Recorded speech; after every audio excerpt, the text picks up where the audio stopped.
Come to me, all you who are weary and burdened, and I will give you rest.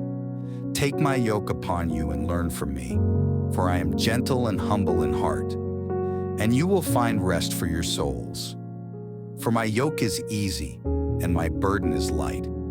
I urge you, brothers and sisters, in view of God's mercy, to offer your bodies as a living sacrifice, holy and pleasing to God.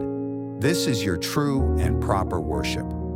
Do not conform to the pattern of this world, but be transformed by the renewing of your mind. Then you will be able to test and approve what God's will is, His good, pleasing, and perfect will.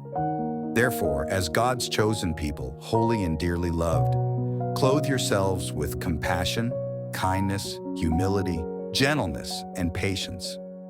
Bear with each other and forgive one another if any of you has a grievance against someone. Forgive as the Lord forgave you. And over all these virtues put on love, which binds them all together in perfect unity.